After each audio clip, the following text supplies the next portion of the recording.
Hello and welcome to another episode of the Deceptive Reality Podcast. My name is Nick, and with me today is the Berry Spurt. Every single time Nick gets to the name of the podcast, he gets a little nervous. I did that one on purpose because we were just talking about how I'll never forget it again. I wanted to see if I could trick you. This is a professional. He's a doggone professional. Listen, what did you call I'll never me? forget it again. The Keywords Berry again. Spurt. Berries? Mm-hmm. Like yogurt and berries? Yeah. No clue what that Know means. what that means? Okay. Well, back in 1982 or the 1920s, you might say if you like something a lot, if it was really great, that's the berries. Oh, the berries, Nick. I like it. Listen, hey, it's got a little pizzazz to it. Listen, we need to go back to some of this old English and stuff. Oh, yeah. That was the time. It must have been weird. Everything was black and white back then, but we'd get used to it. This is true. Listen, I was from my podcast this week, which I've not recorded yet. Really, this is a struggle bus week, Nick. This is struggle bus week. Oh, yeah. It had some difficulties. Man, but the story this week, it comes from 1960s, 70s, and then it goes back into the 1930s. And the way they talked back then, I'm like, man, this story dope. When you bring back I like how they used to talk. Yeah. Oh, yeah, big time. Yeah, I like how... the story. Sorry. You go ahead. No, you're fine. I was just going to say, I liked how they used to talk like they were right. Everyone kind of talked like they were tricking people. It's like, hello, welcome to the 20s where everything's great, everything's black and white or sepia tone. Sepia tones. Well, there was this one really cool part where we was talking, or should I say, I was in my narration that I've kind of wrote out. I like having because those stories are so long and it's me, I got to kind of have something wrote out to be like, okay, I know what I'm talking about right now. But in one section, it talked about a guy was hypnotized and he was trying to go back to that time frame because he thought the ghost would enter through him. And it talked about how he was dipping a pen in the inkwell and then writing. And I'm like, we don't have dope things like that anymore. No, I know some people are going back to like fountain pens, but not so far back that you're dipping it into the inkwell. We're not no one's doing that anymore. But that would be so cool. Yeah, but I don't write letters either. Like the only time I write things is when you say, "Hey, you better bring a notebook." Other than that, I type things. This one you're going to need a notepad for. Listen, this one's a little long. This one's a little bit longer than our normal. And as everyone knows, I've got a shirt for almost everything. And as you can see today, I got Stranger Things. The only reason for that is I don't have a shirt for anything like this. So this is really out there. This is yeah. We know it's not UFOs, Bigfoot, ghosts, Stranger Things. Valid. Well, and here's how I look at the entire thing. I need more shirts. Right. Temu, get on it. Yeah, Temu need to get on it, man. We need a sponsorship with Temu, man. I'm like their number one. They're my shirt supplier for the show. Yeah, you got a whole room full of Temu shirts there. I know it. A whole room full. I actually ordered 4 shirts yesterday from Temu. None of which would have helped me for this podcast either, just FYI. Dang it. But one of them, I'm not even going to lie. I laughed so hard when I saw it. I said, I have to have it for the podcast. Can you tell us, or is it got to be a secret? Oh, no, I'm going to tell y'all, but I want to make sure I don't screw this up because it was pretty funny. Right. It's a shirt and it's got a UFO and it's flying extremely fast. I don't know if it looks like that, but the word says, I bet aliens ride past Earth and lock their doors. I guarantee it. I would. I wouldn't. I live here. I said, that's too good, man. I got to have that. I've never seen a shirt like that before. Yeah, we're the bad part of the tracks of the universe. That's We really are. We really are. But yeah, I didn't have a shirt for this, Nick. I actually was going to bring a eyeglass down. I couldn't find my eyeglass either, because this one, Nick, is going to be labeled as true crime. The category that we're actually in. Yeah, we're actually in true crime. So this works relatively well for what we're doing today. Yeah. I went back and investigated the categories that we have to choose from, because you got to play ball with these syndicators. Mm-hmm. And still the closest one is true crime. Like, there's nothing, like, we can go into fiction, but like I think a lot of the stuff we talk about isn't fiction. No, well, this is all real stuff. What are you talking about? Yeah, fiction about this. Yeah, I know. Man. So we're true crime. So aliens, ghosts, Bigfoot, criminals. You would think they would have a paranormal section. As big as this topic is, yeah, I would think that. Kind of devastating that they're not. Well, this might be a one-parter, or this may be a two-parter, depending on. Some of this I think we'll talk through relatively quick, but there's a lot of facts in this. I'm like I told Nick before we started, I'm like 99.7% sure that he and I have spoken about this. Now, when y'all hear this, there's going to be some butthole in the comments, I already know. And they're going to say, this isn't an unsolved mysteries, to which I respond, no, it might be. You don't know, because I don't think it's solved. I don't think this is solved, Nick. So this is kind of opposite for us. This is one everyone's saying is solved, and maybe we're going to say it's not. Well, the criminal justice system says it's solved. Wow. You know how I feel about a big chunk of that. Do you want to hear the intro to see what we're talking about, Nick? Heck yeah. This intro is you're gonna know as soon as you hear it. Hope everyone enjoys. Let's go.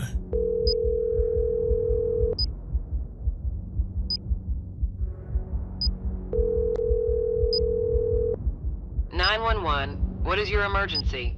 Yes, we just have been robbed. The guy just walked out with, I don't know how much cash in the bag. He had a bomb or something wrapped around his neck. In the quiet town of Erie, Pennsylvania, a seemingly ordinary day took a dark turn on August 28, 2003. Brian Wells, a pizza delivery man, walked into a bank with a bomb locked around his neck, holding a cane that doubled as a gun. The calm before the storm shattered as he handed the teller a note demanding $250,000, setting in motion a chain of events that would captivate and horrify the nation. As Wells exited the bank with a bag of cash, the police quickly surrounded him. The ticking bomb around his neck turned the situation into a tense standoff, with Wells claiming he was forced into the robbery by a group of masked individuals. The clock ticked menacingly, counting down the moments in a grim rhythm.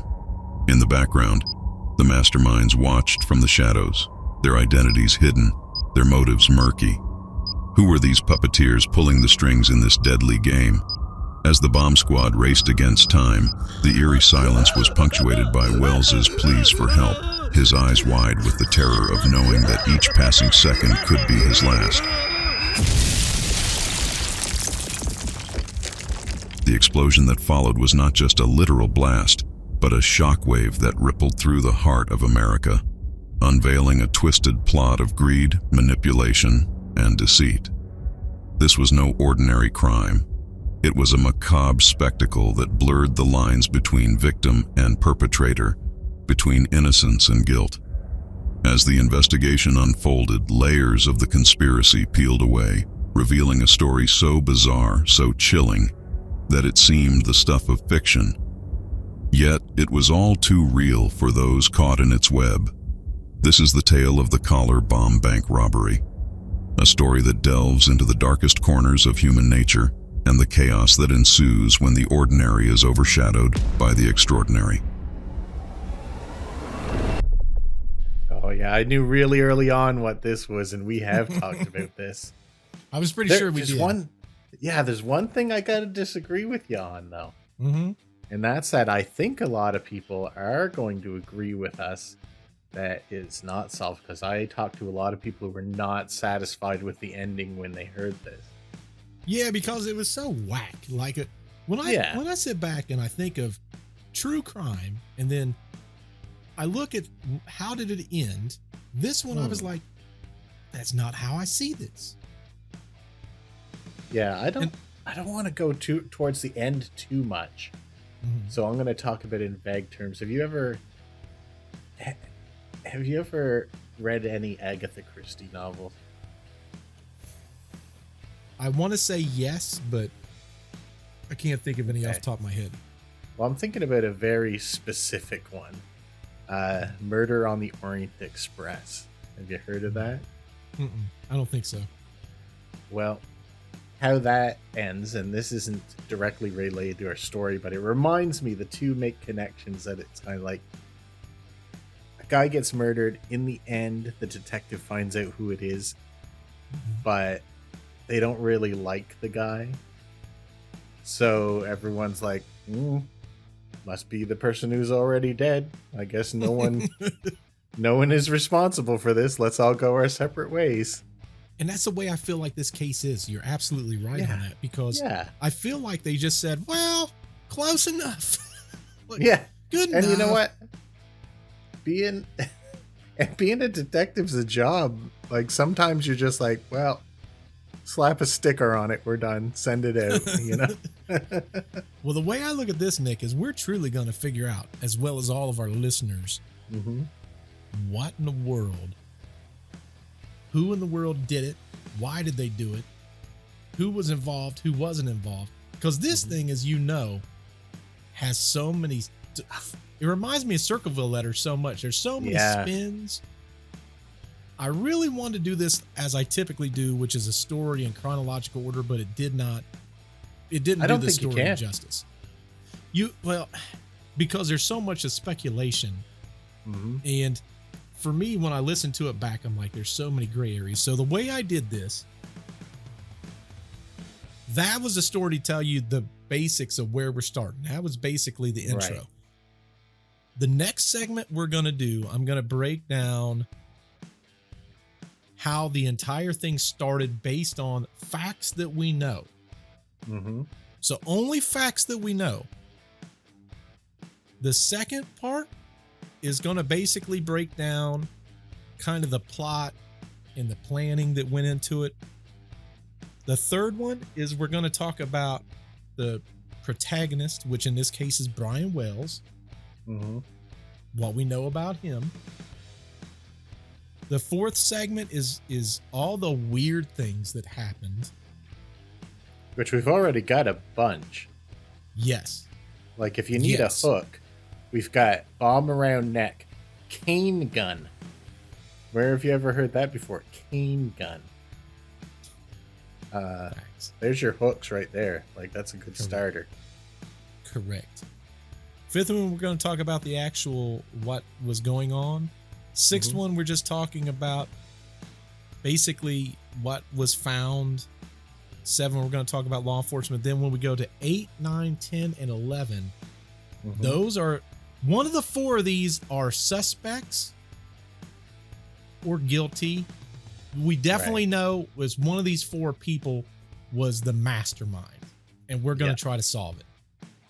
I've wanted another crack at this. Like all the things that I've seen about this, I felt like something's just not right. I don't know if I've heard this correctly because it's so wackadoo. But I'll tell you one thing. What town does this take place in? So it takes, basically it's Erie, Pennsylvania is where the bulk of it comes from.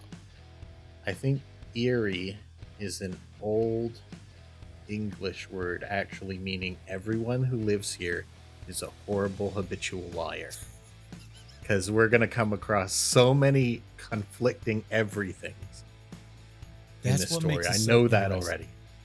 That's what makes this so interesting, because there's things that make me scratch my head and go, how can there be this many crap people in this area? I know. I was shocked. I was like, the percentage of people, like everyone who's in this story is a liar, cheater, every negative thing that you could come across, and they absolutely believe that you believe them everything they say. You can tell in their eyes. They got that twinkle of like, I'm a genius. Oh, which reminds me, before I forget, all of y'all at home, you're going to hear me use very interesting wording in some of this narration. There's a reason for that. YouTube doesn't like some words that I had to manipulate, is the best way that I can put it. So if you hear words like "cause they could not live" letters or something like that, hopefully y'all can figure that out. That's not just me being creative, as I like to put it. There was something else that I had to put. I'm like, that is demonetizable. Yeah, I hope they don't mind that I said wackadoo. No, you're fine. I really like that word. There's only a few words they don't like, and yeah, I'm very careful on those words. Yeah. So there's going to be a lot of facts that's going to be coming our way. We're going to see a whole bunch of stuff. Are you ready to at least understand how the story started? I am looking forward to that. I don't believe anything these people say, so let's dig through this. And this just starts from the very beginning, the facts that we know. Correction. These are this is the way that we're pretty sure things played out in the very beginning before we get to the bank. With the accumulation of actual facts, this is what we can deduce, because no one's going to say it. In the bustling heart of Erie, Pennsylvania, a seemingly routine day took a mysterious turn at Mamma Mia's Pizza on Peach Street. Tony Ditmo, the owner, juggled the lunchtime rush when an odd phone call came in. The caller ordered 2 large pizzas but gave the address in a muffled voice. Confused, Tony handed the phone to Brian Wells, a 46-year-old delivery man with thinning hair. Wells, with a notepad in hand, took down the address, 8631 Peach Street, and set off in his car, unaware that this delivery would change his life forever. The streets of Erie buzzed with the usual activity as Wells drove south, but the ordinary facade masked a brewing storm. About 2 hours later, the same Brian Wells appeared on live TV, but this time, he was not delivering pizzas. Instead, he was surrounded by state troopers in a parking lot, handcuffed, with a ticking bomb around his neck. The scene was surreal, like something out of a thriller movie. Wells, in a state of panic, told the police that he had been ambushed by a group of men who forced the bomb on him and ordered him to rob a bank. As the minutes ticked by, Wells pleaded for help, his voice filled with desperation. "Why isn't anyone trying to get this off me? I don't have much time. It's going to explode. I'm not lying. Did you call my boss?" The tension was palpable, the danger real, yet the bomb's ominous beeping grew faster, signaling impending doom. Then, in a heart-stopping moment at 3:18 p.m., the bomb went off. Wells fell backward, and the scene turned into chaos. Medics and police could only watch in horror. Wells' last moments were on the cold pavement, the mystery of his situation hanging in the air like a dark cloud. When the bomb squad arrived minutes later, it was tragically too late. This baffling event left more questions than answers. Who really put the bomb on Brian Wells? Was he a victim or a participant in a twisted plot? The mystery of that day continues to haunt Erie, a story of ordinary beginnings with an extraordinary and tragic end. Man, that's so wild. It is wild. The thing that comes to me most is like, regardless of your beliefs, there must have been something they could have done for this guy. Like, you know, the when I think about this story, and this is what made it so hard for me to figure out the best way to put it, especially doing it chronologically, is very difficult. There's so many emotions and so many different people's points of view. It's like, how do you come up with the right plan of action, right? Like, we've not even gotten to the bank yet. We're just talking about, first and foremost, and this is what's baffling. We know this much. Call comes into Mamma Mia Pizza. Yep. The owner picks up the phone call right? We got Tony Ditmo, which what a great name for a pizza I know. establishment. I wanted to write that down. Actually, I love his pizza place name, Mamma Mia. Exactly. Mamma Mia's Pizza. And That's what I say at work when things go wrong, actually. Ooh, Mamma Mia. Do it like Mario. Mamma Mia. So he's juggling this. It's like rush time. It's literally lunchtime. Everyone's trying to get their grub. He tries to get the address, and whoever's talking's got a mumbled voice. So he hands it off to the person that ends up having the collar around his neck. Now, Right. that for me, when I sit back and I think about it, it's like, man, if I'm Brian,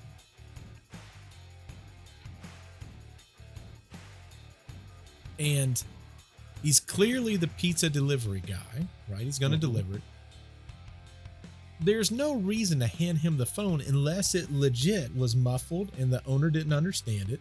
It would be better for Brian not to grab the phone. Right. There's like be a division of responsibilities here. The delivery driver has no business taking the order. Yeah, correct. Like, One thing that I did not put in the narration because, again, YouTube is very weird. Okay.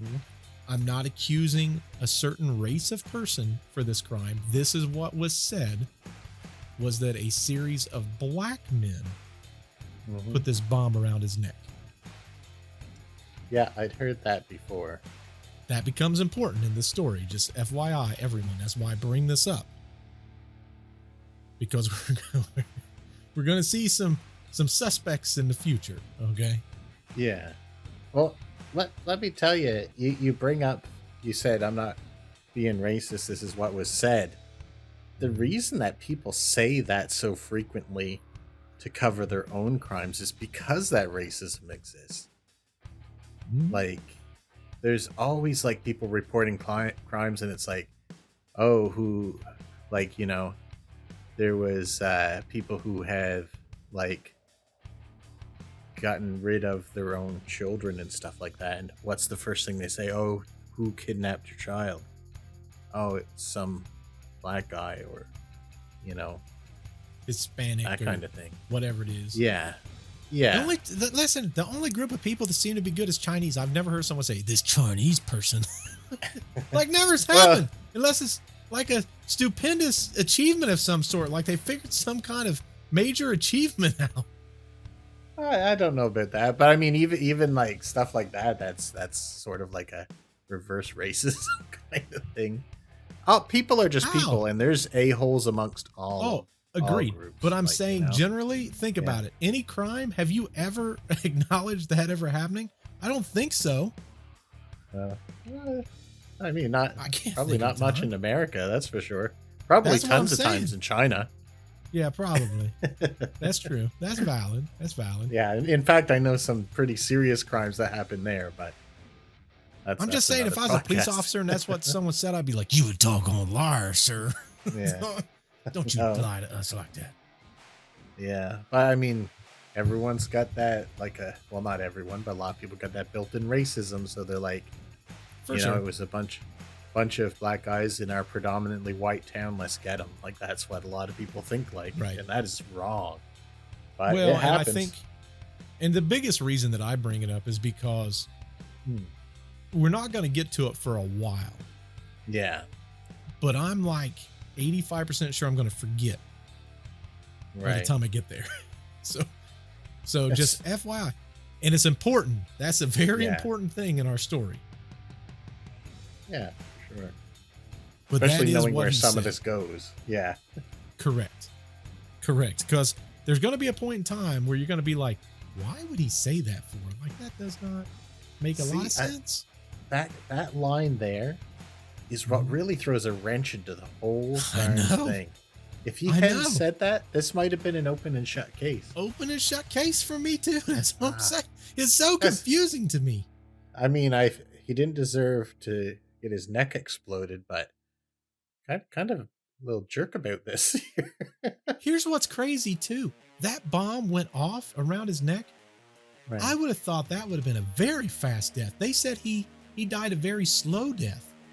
Oh, man. That's horrible then. That's horrible. That's extra horrible. But I feel like at the end, too, he was really... It sounds like he was really scared at the end. Oh, yeah. But... Big time. And I don't want to give things away, but... You know, he's kind of like he's scared, but he's still keeping up a charade that he really shouldn't have been keeping up at that point. You know Here's what I mean? found interesting. And I'm going to tell you exactly what he said. And I'm going to add the quotes in here. So this is all, I'm not going to, he said, why isn't anyone trying to get this off of me? Now, for anyone that's seen the video, they were a decent distance away. Yeah. He said, I don't have much time. It's going to explode. I'm not lying. This is the part where I get confused. I've got it written right here, I'll guarantee. Did you call my boss? Exactly. Right. Why? That is dedication. Yeah. And I was thinking at that, like, he can't mean Tony Ditmo of Mamma Mia Pizza. He's got to be talking about what, his crime boss or something. Here's the thing, man. I think he just wanted his boss to know he didn't deliver that pizza. Yeah. I'm not going to be into work tomorrow. My head popped off. Like that. I mean, I don't mean to laugh at that. I'm sorry, but God dang, that's like his dedication priorities right are messed up. Like if I'm when I was running things, I wish I had an employee that dedicated. They go to lunch and not come back. I was like, son of a gun, lost another one. I'll tell you, you know what? The only reason that would ever happen if I said, did someone call my boss? Because my boss happens to have a particular set of skills that he learned in his lifetime. Like a phone friend? Is that what you're going for? Well, my boss could probably like come and destroy all the bad guys for me. So he's a pretty impressive, possibly ex-military man. I tell you what, but I don't think Tony Ditmo is. Mamma Mia. I mean, listen, he might. We don't know, Nick. Maybe. We don't know. Maybe. But I always thought that was weird. That was very weird. And it didn't make a lot of sense to me. No, me neither. I think he must not have meant that boss. I mean, here's the thing. As the narration goes on, we're going to determine that even that doesn't make a lot of sense. No, I suppose not. He's like, if I live through this, I ain't paying for those 2 big pizzas. I ain't paying for them. I didn't ask for this. Like call Tony and put him on speakerphone, and he's like, listen, I ain't paying for those pizzas. Now, the I'm in a rough situation, man. Oh, heck yeah. Now, another interesting thing is what we're going to cover next, which I'm a little confused, and I think that it's important. That's why I wanted to add its own separate section. Let's see what I think is relatively important in this. In the quiet town of Erie, the use of a collar bomb was unheard of, a sinister tactic more common in the violent clashes of Colombian drug lords. Its appearance in this small Pennsylvania town added layers of mystery and fear to an already baffling case. As investigators combed through the aftermath of the explosion, they stumbled upon a perplexing clue. Pages of detailed instructions, complete with crude illustrations outlining the bank robbery and how to remove the deadly collar. These instructions, addressed to the bomb hostage, seemed to confirm Wells's frantic claims. He had been thrust into a real-life scavenger hunt, with his life as the ultimate prize. But the plot thickened. The narrative of Wells as a mere pawn began to waver as new evidence surfaced, hinting that his role might have been more complicated. Was Wells an innocent victim coerced into a deadly game, or was he a willing participant in a heist that spiraled out of control? The instructions found with Wells hinted at a meticulous plan, one that required inside knowledge and preparation. Who could orchestrate such a scheme, and why choose Wells? The mystery deepened, and with each uncovered detail, the line between victim and accomplice blurred. leaving more questions than answers in this eerie puzzle. That was a short one, but it gave me time to think about something.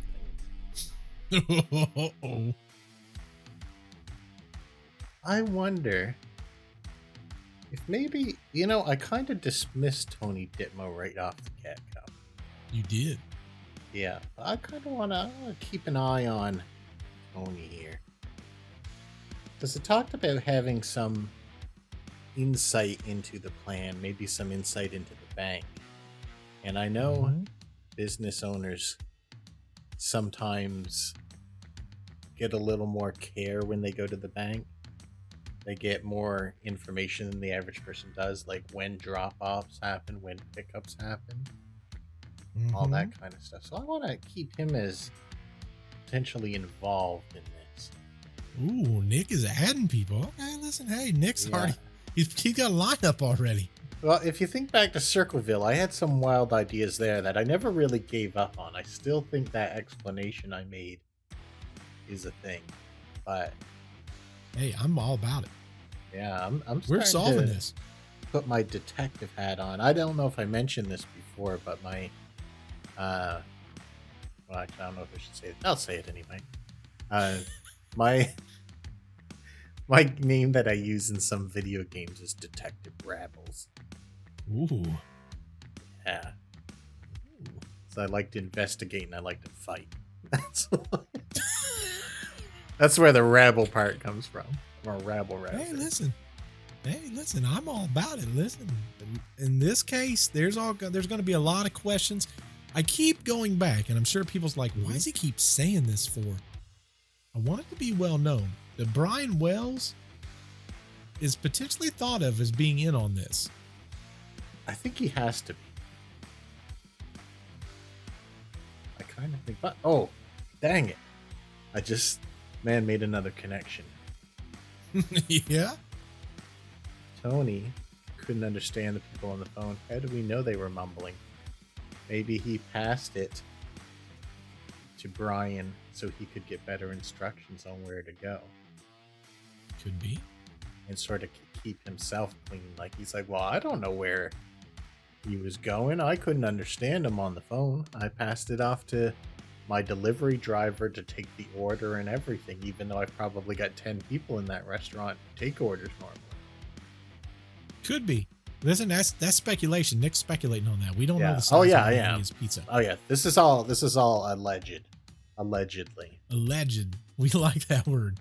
Yeah, this is allegedly what I think could have happened, and I don't recall how long ago this was. 2005. Okay, so yeah, some people are still around. So this is allegedly. This is just me theorizing, and I'm also looking at something. I can tell you 100% without giving the story away, Brian Wells is no longer with us. No, I think that's not a spoiler. The other suspects that I have, only one is alive. How do you spell Ditmo? Ditmo. Interesting. Okay, we'll move on. He's not one of your suspects, is he? He is not. It's one of mine.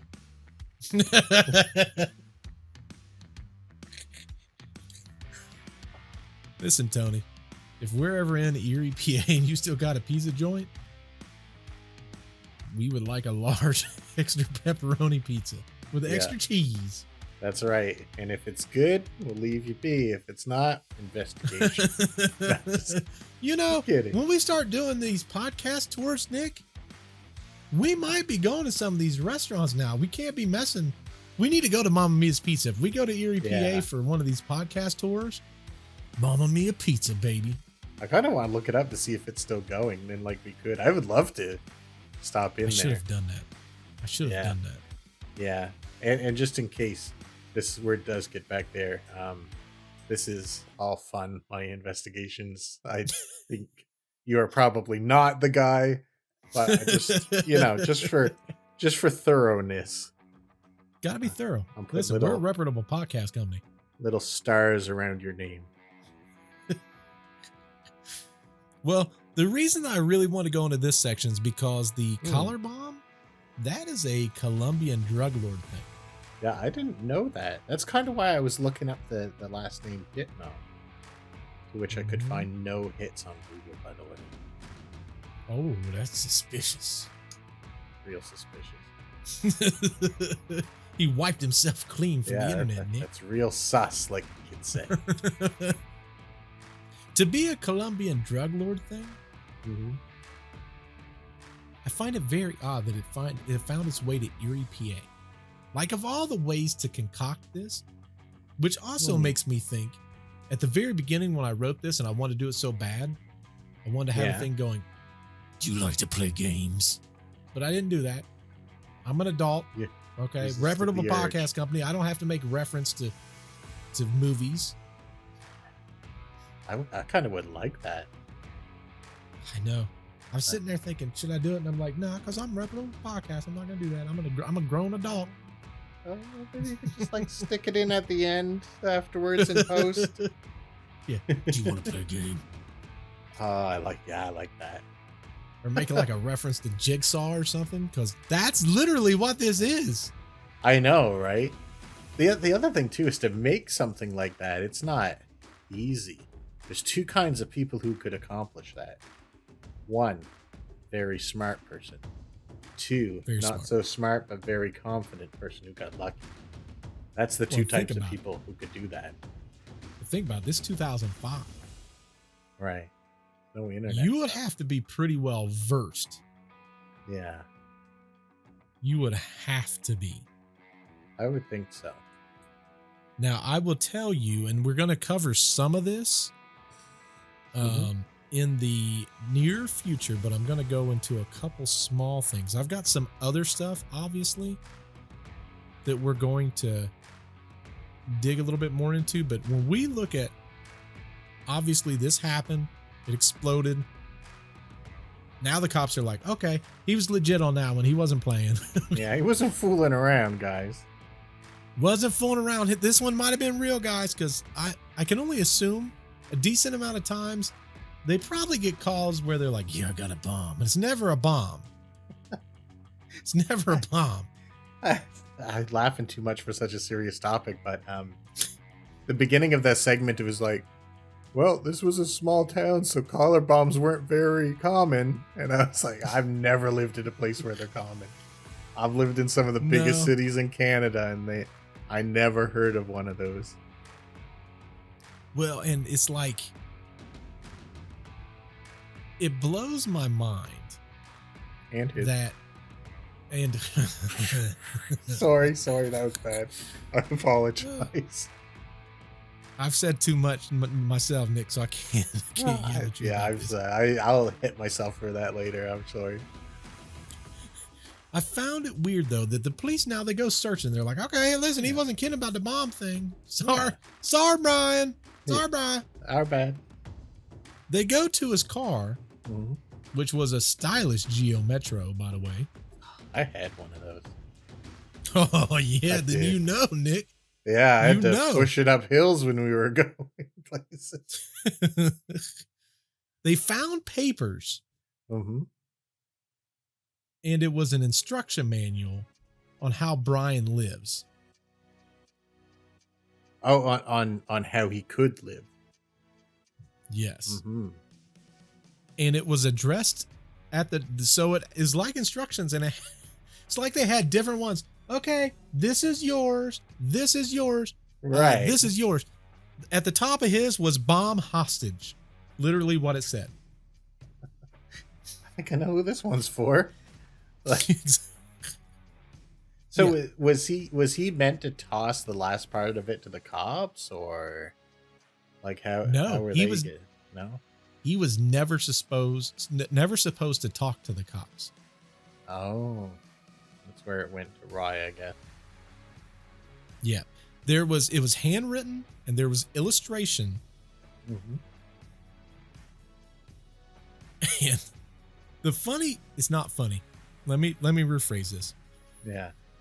It's so wacky. It's hard to remember this is a real thing. It's hard not to. It's really, Yeah. it's hard to stay completely serious on this because it sounds so Yeah. absurd. I know, it's like really cartoonish in a lot of ways. It's Except, almost like I said in the beginning narration, like this would make a great movie, and I'm surprised there's no movie that's yeah. been made about Yeah, this. there's gonna be, I'm sure of it. And if they did make a movie and it was like piece by piece by piece, you'd go, that's unrealistic. Like that would never happen. I know, right? That's what I thought when I was watching the series I watched about this. I'm like, there's no way. I'm not going to go into this next part because it does give away some stuff that we're going to be covering. Mm-hmm. And I don't want to do that just yet. But when we talk about Brian Wells, we've already said, hey, maybe Brian had something to do with this. Now, I know it doesn't sound too good for that right now because there's a lot of things where you're like, why would Brian do this? Like, that doesn't make a whole lot of sense. Yeah, he might have read ahead to the end and been like, nah, I don't think I want to do this. Well, and I'm going to make a reference now that you're going to be like, I don't Right. understand the reference. Okay. Skull Island. And that's all I'm going to say. Oh, he didn't understand his part. All right, I'm not gonna get into that. I think I know where you're going with that. Yeah. Yeah, watch some previous eps, folks. Yeah. You're going to have to go back a couple episodes to understand that one. Yeah. I do want to go into who Brian Wells is so everyone understands why there's things that doesn't quite fit for this being with Brian being involved. Nick, I want you to hear what people said about him. Okay. And this is probably, if you don't know a whole lot about Brian Wells or anything about him up to this point, you're going to be like, that's weird. So let's talk about good old Brian. Yeah, I need this info. I've been wondering about this. To delve deeper into the mystery of Brian Wells, we turn to those who knew him best. His landlady and neighbor, Linda Payne, painted a picture of Wells as the quintessential, unassuming resident of Erie, Pennsylvania. According to Linda, Wells was a helpful, shy man who preferred simplicity, even removing the hubcaps from his car because they were too shiny. Living alone with his 3 cats, he was described as the ideal tenant, a routine-oriented individual whose life revolved around his job at Mamma Mia's Pizzeria, where he was known for his reliability and dedication. The timeline of events began with a phone call to Mamma Mia's at 1:47 p.m., a call that led Wells to agree to a delivery at the end of his shift, setting the stage for the mystery. By 2 p.m., he arrived at the supposed delivery location, which was an isolated TV transmission tower site accessed by a dirt road, far removed from the residential areas of Peach Street.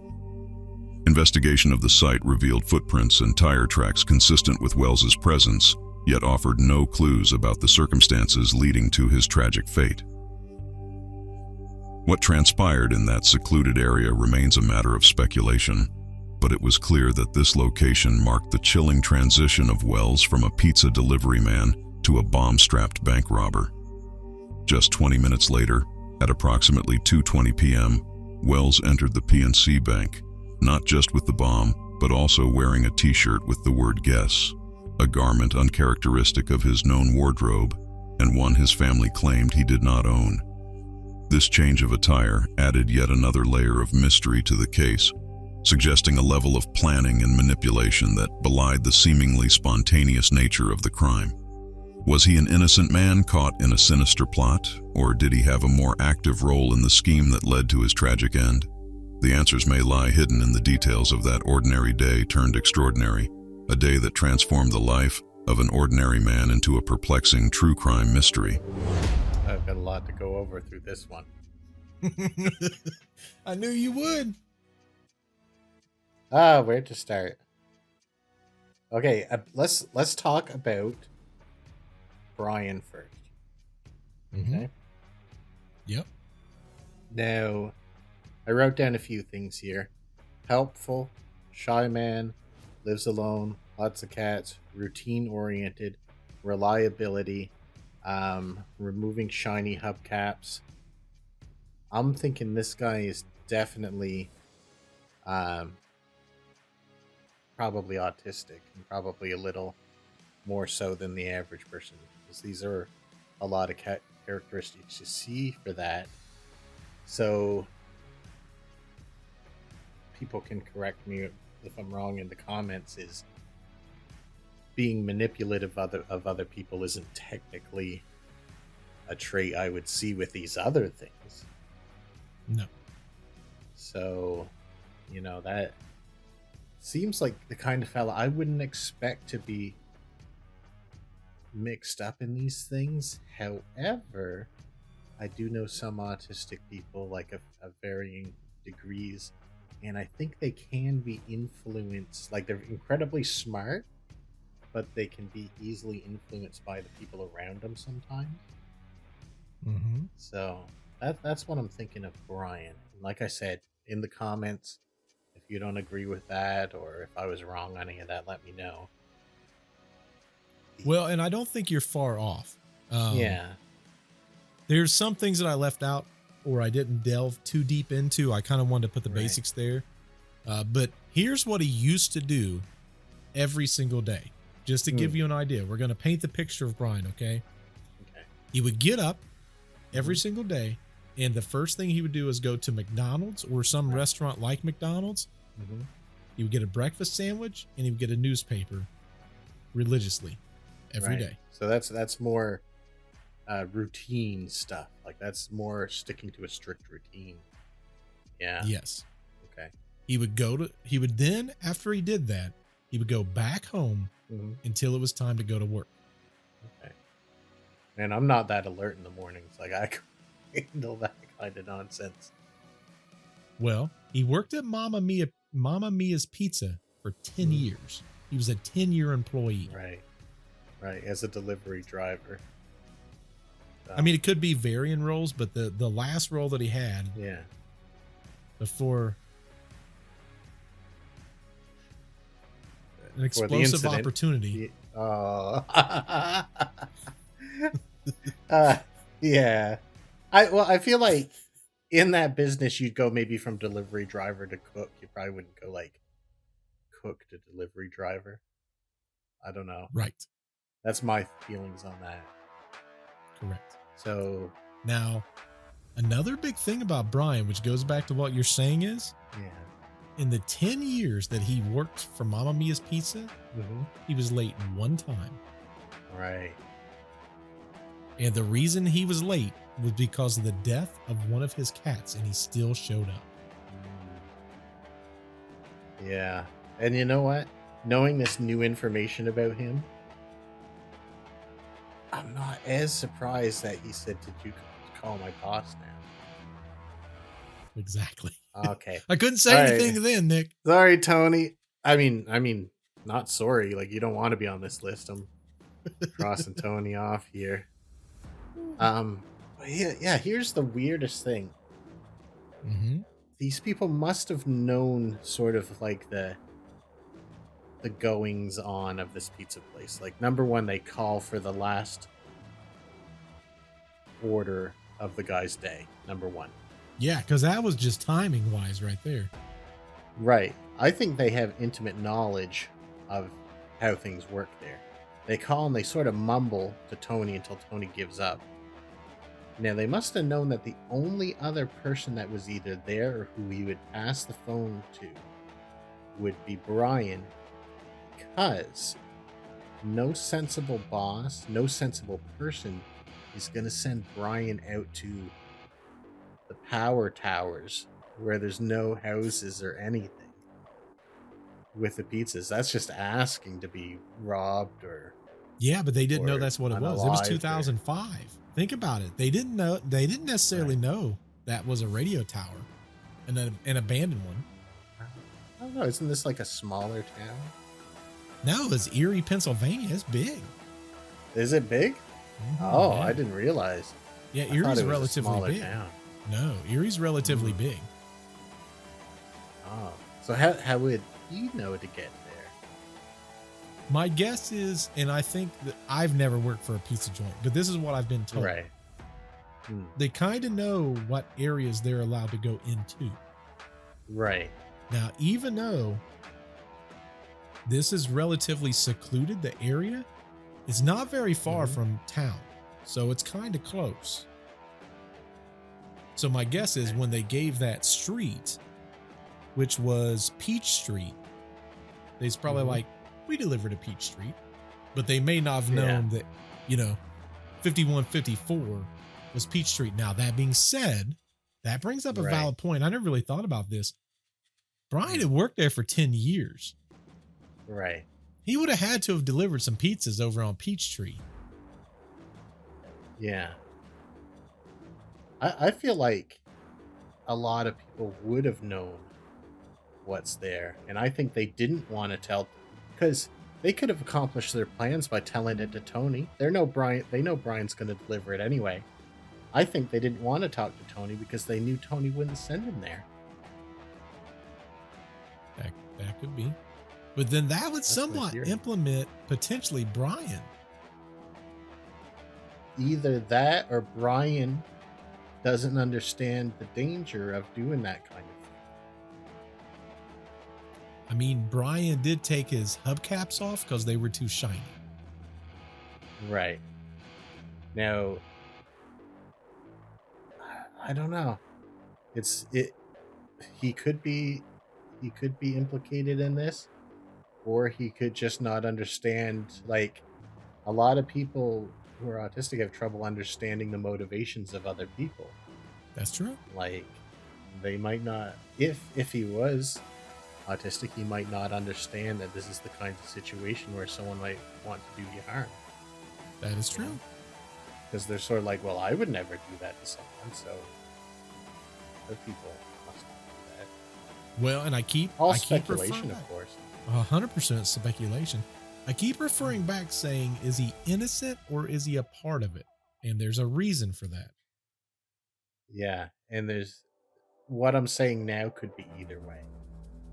It could be. Could be either way. I do find the timeline of everything relatively interesting. I don't know if you caught that part or not.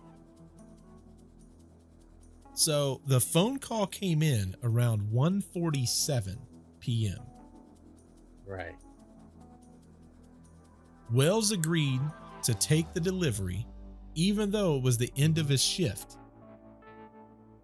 So the timing was impeccable. He arrived at 86:31 at roughly 2 p.m. So we're talking 13 minutes, which, by the way, yeah, they're not getting their pizza for free. He was fast. He was fast. Well, cooking it sometimes takes, like, that must have took some of the time. Well, remember, I think it was it Domino's? I think it was Domino's, where if you didn't get your pizza by whatever the time frame was, it was 20 minutes, 30 minutes or something. I think it was 30 minutes. If you don't get it in 30 minutes, you get it for free. Right. Yeah. We used to sit by that window. Girls movie. Yeah, we used to sit there by the window and go, is he going to make it? Because we get free pizza. They always made it, didn't they? No. I think there was one time when we got free pizza out of it.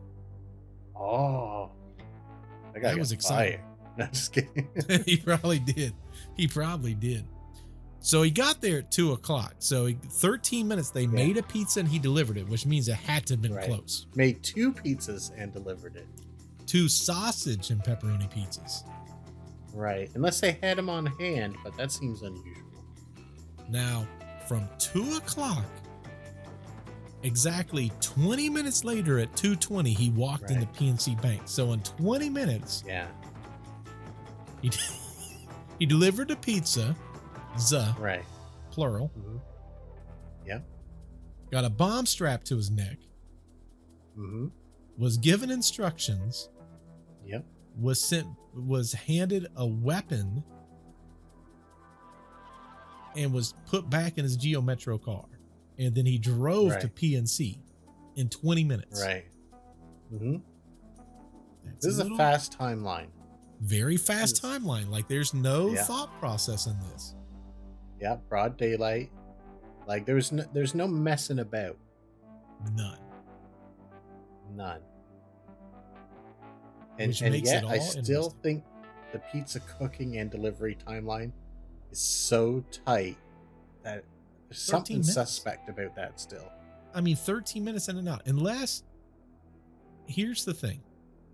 Right. Some of those pizzerias in 05, let's use, for example, let's say it's a freaking, what do they call those? The fire pits or whatever the big ovens are that's all bricked in, like the brick pizzas. Oh, yeah, brick oven pizzas. You can make a pizza in 8 minutes. That is true. So that leaves him 5 minutes. 5 minutes. So, okay, hold on. And it's a Geo Metro. He's got 5 minutes to get there in a Geo Metro. And we talked earlier that they don't know where this is. Yeah. They know where that is. And here's the thing. You know as well as I do. You, if evolved people, should. He jumped in that Geo Metro. He's like, dude, I gotta get there. And he hit the gas and he goes, I know. Ah. Yeah. Clearly no hills. Oh, I know. You know what I'm saying? So it's like there's something to that. So it had to be close. Yeah. Had to be close. Well, let me put it this way. Think a 5-minute parameter around where you live. Mm-hmm. I bet you know everything roughly. In that 5-minute parameter. And I don't deliver pizzas. Right. So everyone in that pizza shop would have known that that's a secluded lot. And this is broad daylight. Sure. The other thing, then again, broad daylight, maybe they weren't concerned. Another thing that we've not talked about, right, which adds to this 20-minute timeline, he was wearing a different t-shirt. Right. The guest t-shirt. Another thing is, how did they know what size t-shirt he would wear? Oh, good point. Because they said he didn't own one of those. Right. And it said guess on the front of it. Yeah. And I mean, to support this, that he was involved with them in some way, whether willing or not. He knew these people. Can we settle on that? Can we agree on that right now? One way or another, he knew these people. He had to have. Yeah. He had to have. Because he didn't struggle against them or anything like that. I've heard no accounts on this narrative or others that he was banged up in any way. Other than that, they gave him a weapon then and there. He could have turned that on them. Cane. Right. He could have forced them to take that thing off because he knew it wasn't remote controlled. It was. Oh, it was remote controlled. I thought it was what they told him. It is. It's both. We're gonna cover part of it. Yeah, he could have forced them if they gave him a shotgun. I don't think they would have gave him a shotgun. But on top of that, he never struggled. This went through so quickly. They knew details about him that it was the end of his shift. They knew how they could talk to him directly when it was time. Like, all this stuff. So, he at least knew the people. It does look that way. It sure does. The next segment is going to go into the bank. Okay. So we know up to this point he's drove and now he's at the bank. We're going to talk about what happens after he's inside the bank. Yeah, I'm real curious about his behavior here. You're about to get your little notepad out. I'm ready. Here we go. As the plot thickened, Brian Wells' actions inside the bank were meticulously orchestrated, seemingly straight out of a crime thriller. He was instructed to carry out the robbery with a calm demeanor, using a shotgun cleverly concealed as a cane to ensure compliance without causing panic. Underneath his shirt, a shoebox-like object was hidden, adding to the arsenal of this bizarre heist. Witness John Seckel recounted seeing Wells enter the bank, the disguised shotgun in hand, with a bomb strapped ominously around his neck. In a scene that felt both surreal and terrifying, Wells approached a teller, handing over a white envelope that contained instructions more chilling than any demand note. His message was clear. Gather employees with access codes to the vault and work fast to fill the bag with $250,000. You have only 15 minutes. In a moment of desperate clarity, Wells revealed the bomb beneath his shirt, confirming the grave reality of the threat. The tension peaked when a teller, understanding the gravity of the situation, shouted, "Audrey," a code word signaling a robbery in progress. This meticulously planned robbery, with its detailed instructions and disguised weaponry, paints a picture of a heist that was far from spontaneous. Each step Wells took seemed guided by a script designed to ensure success and intimidate those in his path, all while a ticking bomb around his neck counted down to an unknown finale. The complexity of the plan, the calm execution, and the looming threat of the bomb created a palpable tension that underscored the mysterious and tragic nature of this case. Big part of this that I do not believe. Have you ever, in your life, known telling someone to act calm or be calm in a situation they wouldn't be calm in actually work? Oh, absolutely. My wife all the time, where I'm like, Yeah. Can we just calm down real quick? And she calms right down every time. Oh man, that is amazing how that works. I'm surprised that you don't have scratches all over or something. Can we just calm down real quick? Calm down, okay? You're getting spicy. Yeah. Calm down. Yeah, and then you can throw in you're overreacting. You're going a little bit too far. Calm down. You're overreacting. Yeah, those are all words that typically you want to say. Yeah. So if someone's got a bomb around their neck, they're robbing a bank. This seems like a high stress situation to me. And there's nothing that anyone could say to me that would make me cool as a cucumber right then. There's a few things about this one that when I wrote this, I'm like, man, firstly, I don't care how great you are at disguising things. Mm-hmm. Making a cane look like a shotgun or a shotgun look like a cane. Yeah. I mean, that's just not going to happen. That's that. Listen, I don't know how much disguising that takes, but I'm going to tell you it's going to take a lot of disguising. Yeah, I think one of the witnesses that we talked about here was like, yeah, that is clearly a shotgun disguised as a cane. For sure. Could you see it? So this he just is- walks in, with his little cane. Hey, how you doing today, sir? Yeah. Just walking by security. Oh, don't mind. No, it's not a shot. This is a cane. This is a cane. You just keep It's on making walking. that metallic clank, clank. Yeah, clank, clank as the barrel keeps hitting the ground. Yeah. Yeah. That was the first It thing al- where I'm like, really? Okay, maybe they're not all geniuses. But then could you imagine, you go up front, you hand the teller this envelope, Mm-hmm. and then the teller goes like this. Audrey! Audrey! Audrey! Now, where their plan goes wrong if he gets them all gathered in the back like he did, and he's like, "Which one of you is Audrey?" There's like Exactly. Exactly. I'm like, I'm sure they switched this name up over time. I would assume so. I would hope so. I would hope so. Mm. Because good night. Like, I mean, kudos on the... I could only... First thing I thought is, why would they have a code word unless to let everyone else know? And then I'm like, well, they probably don't want to scream robbery because everyone's going to freak out and leave. That's Right? right. But I'm sitting there thinking to myself, if I'm in another lane and I hear someone go, Audrey, Yeah, I'd probably be that's like, gonna set me off too. that's something wrong with this somewhere. Yeah. I'm just, I mean, you know what? That Keep caused my me to money. look I'll be back over. later. Yeah, exactly. that caused me to look over and see this obvious shotgun cane, and I'm like, you know what? I'm gonna use the ATM. Well, that's the thing. I would look over at him and I'd be like, guess on his shirt. Guess what? Okay, I'm guessing that's a shotgun's what I'm guessing. Yeah, right. I'm guessing Audrey means he's robbing his joint. I'm guessing Bert's gone. I'm not a super genius. I can come up with a weird pizza plot, but I'm smart enough to know I don't want to be here right now. Yeah, 100% would not want to be here. I'm like, there's so much to this segment. Yeah.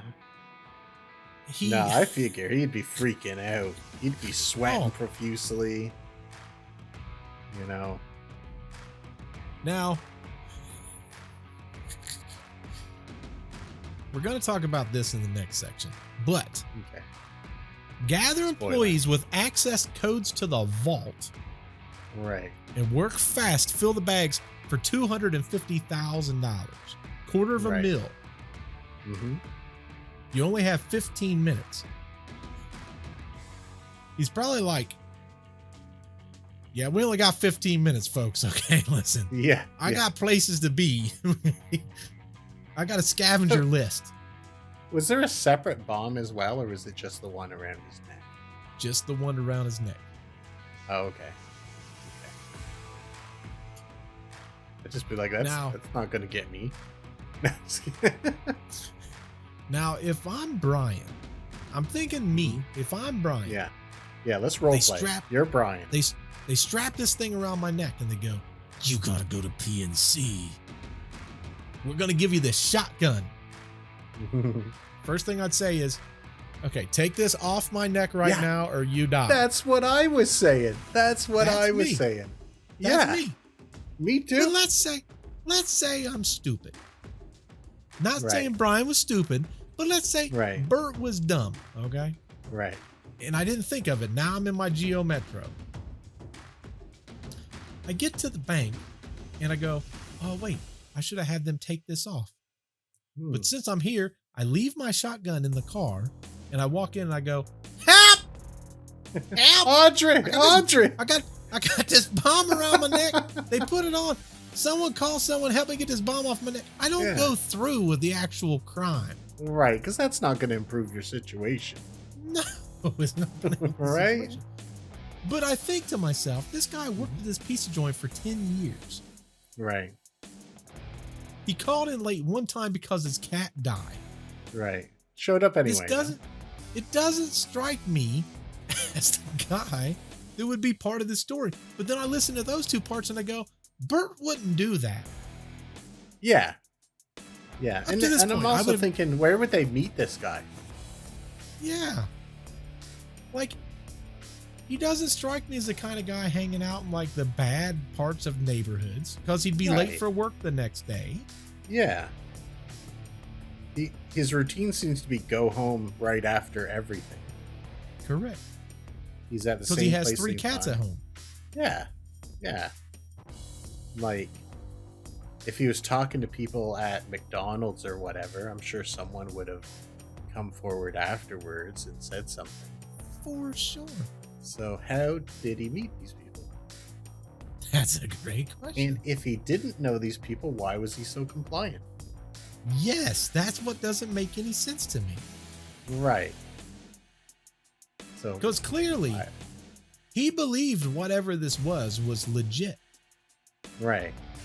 Because as we found out in the intro, and we're going to talk about a little bit later, he's freaking out. He's like, guys, you got to get this bomb off. I'm not lying. This is a bomb. It will explode. Right. He must have really believed that if he did everything on that list, he would have got that off. That would be my assumption. That's the only thing I could think, but man, who would be so compliant to follow this timeline exactly like this? Very compliant. Very compliant. Don't know, man. Yeah, it's wild.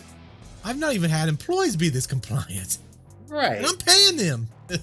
and like, I don't want to jump ahead at all, but I know, because I know some about this story, that when we get to the suspect list, which it definitely was one of them, there's no way around that. No way around it. That he was lying about who did this to him. Yes, correct. Right to the end. Correct. Right to the end. Correct. So he had to be implicit. Otherwise, like, what's the alternative? Unless they hired somebody to do that small segment at that radio station. I really don't know. That's what I'm saying. None of it makes sense. It's like, it just doesn't make sense. This is like some kind of freaky cartoon. Like, this is why I say, I don't care what they say, this is unsolved. For me, this is an unsolved mystery. Right. I got that impression too when I read other stuff about this. But it's just so it's enjoyable story. It's a funny story. It's a mystery story, but at the same time, it's so freaking stupid. So stupid that like it's hard to reconcile that in your thinking mind, right?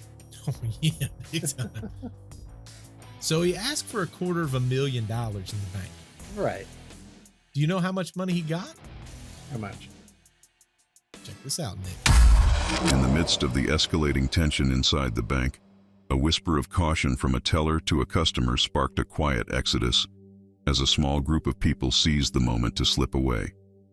Faced with Wells's demands, the teller conveyed the stark reality. Accessing the vault was impossible at that time. Instead, a mere $8,702 was handed over, a far cry from the $250,000 specified in the ominous instructions. Witness John Seckel's observations of Wells during these moments painted a picture of eerie calmness. As Seckel recounted, "We walked right past him. He didn't bat an eye."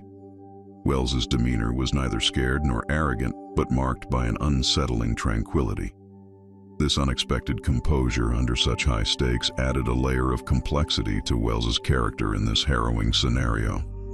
In a move that underscored the meticulous planning of the heist, Wells left behind a sealed note intended for the police, along with his driver's license, with the teller. These actions, dictated by the instructions he received, pointed to the orchestration of a plot that extended beyond the immediate drama of the robbery. The surreal scene reached another level of bizarre as Wells, having completed his part in the robbery, casually took a dum-dum lollipop from the bank counter and walked out, sucking on it as if to underscore the absurdity of the situation. A woman with a cell phone called 911, and mere minutes after Wells's departure, the bank was swarming with the urgency of law enforcement's response. The calmness of Wells, juxtaposed with the chaos of the unfolding events, deepened the mystery surrounding his role in this perplexing and tragic saga. No. There's no way he'd be that calm. I'm sorry. Could you imagine? He goes in and he says, "Listen here, bank teller lady." And I'm sitting there and winding my mustache. Okay, for anyone that can't watch. "I need $250,000 in this dum-dum pop." Like he took that extra moment. He did. To get a dum-dum pop. There's only, like, to a normal mind, he either believes that that's not a bomb on his neck, or he has such complete belief that he can accomplish everything on this list in time that he really doesn't think he's in danger at that point. Well, what we've not covered yet, Right. is he doesn't know what he has to do next. Right. He does, but he doesn't. Okay. So there's sort of like lacking parts of the instructions, maybe. Much like the movie Mhm. with Jigsaw, Right. once you accomplish one task, you get another one. Oh, it's sort of going like that. Yes. I wonder if he was complicit with this whole thing. However, at this stage, he doesn't believe that the bomb is real. But he's going to come to believe it later. It's possible. It's definitely possible. Okay. But there's some things that make me think that that's highly unlikely. Okay. So you think that during this bank robbery, he thought the bomb was real and that he was in danger, or Here's just that what he thought it was real? At this point, when I was doing this scenario, because I knew the story, I knew it relatively well because I think there's a Netflix thing on it. I watched this Netflix thing there is. years ago. Yeah. Yeah. I feel I like think that's it's like older. Criminal Maybe- Mastermind or something, I think it's called, or something like Yeah, that. something like that. Yeah. Yeah. when I watched that, I knew enough about the story, but then when I started doing research, there's things that I did not know. Or maybe Netflix just didn't cover the same. My guess is maybe he was in on it. Right. He gets to, they're like, we need to get you to this radio station. Mm-hmm. You come to the radio station, we're going to put a bomb on you. Okay. Right. So he just goes along. He's like, hey guys, it's me. Hey, y'all ready? They're like, yeah, we got this bomb. And he looks at it and he goes, oh, that looks a little real. That looks real. You guys did a good job on this. Great. This is gonna look. They're gonna believe it. And then they snap it on. He goes, ooh, well, how do I take this off? And they're like, we got this thing you got to do now. So I have a hard time believing that he didn't believe it, then he did believe it, and right. But I feel at like that he was point, either he should be freaking out a bit, right? Wouldn't you think? I would assume so.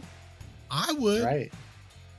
But he was cool. He was cool, collected. He even stopped for a sucker, chewing into time that he didn't really have.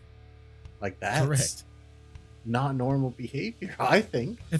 Think about the teller. She's probably like, listen, I'm ticked off about the 8,700, but he took a dum-dum bop. That's for the kids. She should have like slapped his hand away and been like, no, you that's cannot too have far. that. That's not part of the arrangement, sir. But he also gave an envelope with his driver's license in it for the I know. And he was It still doesn't calm make after sense. that. Yes. None of it makes any sense. No, he can't be that stupid. There's not a way. There's not a way. There's not a way. It doesn't make any logical sense. Like, did he not know what was in the envelope? Was his license in the envelope, or he gave her the license with the envelope? He gave the envelope with his driver's license inside of it. He must have knew it was in there. And they said, from what I did research on, that he would have had to have put it in himself. Jeez That was not a Louise, part man. of... Yeah, because the instructions had everything that he was supposed to do, but that wasn't in the instructions. Yeah, and that didn't even perturb him any. Like, that didn't even get him nervous. Like, nah, so... actually, you know what? I can't understand that part. I can't understand that part. Because whether he's in on it, whether he's not in on it, he knows that the cops are going to get him. How does that not bother him? Right, that's what I'm saying. Like, he's preparing for them to find him. Like, if you're a criminal and you're in on it, Right. if you're in on it, you're never going to give them your info ever. Right. That doesn't make any sense. Right. Exactly. So you'd be worried about that, right? And if you're not in on it, so. you're worried you're going I to would blow up. Yeah, for sure. That's what I'm saying. None of this makes sense. Like, forget all the stuff I said about the guy being autistic. He's got some serious problems, I think, like beyond like quirks and stuff like that. Like, there's something At first wrong with I this thought guy. At first I thought maybe he had like Asperger's. Oh, Asperger's? Yeah, Yeah, because that's they're part of different anyway. autism, I believe. Yeah. But they said that he was very friendly and outgoing. People that have Right. that's not they're typically found as being quirky or weird. Well, So it doesn't fit depends. his profile either. Yeah. Oh, just to be clear, anyone listening to this, we're not being disrespectful about any of this. No, we're stating No. this is like legit. Yeah. That's a thought process that goes through my brain. Yeah, exactly. Like when you think of all the different personality traits, like this is abnormal. No matter how you no matter how you chop it up, it's abnormal. Yeah. Like I know a lot of autistic people, and they're like very friendly, and they're very quirky because they like things a certain way, and they hyperfix on things. On like if they really like something, they're gonna want to talk to you about it and all that kind of stuff. And sometimes they have difficulty understanding other people's motivations. Like they sometimes don't expect people to lie because they know you're not supposed to lie, so why would someone lie? And that kind of stuff. There's layers. Yeah, but this guy's behavior, like It doesn't they fit are, anything. yeah, like most autistic people are incredibly smart. Like they would understand this, Right. like this. I said they might not understand that someone means them harm at one stage, but given all this information, they would definitely understand at that point. They wouldn't be, calm, collective. They would. I feel like they'd be freaking out. I'd be freaking out. I'd be freaking out big time. Right. Probably the whole 100%. way through, right?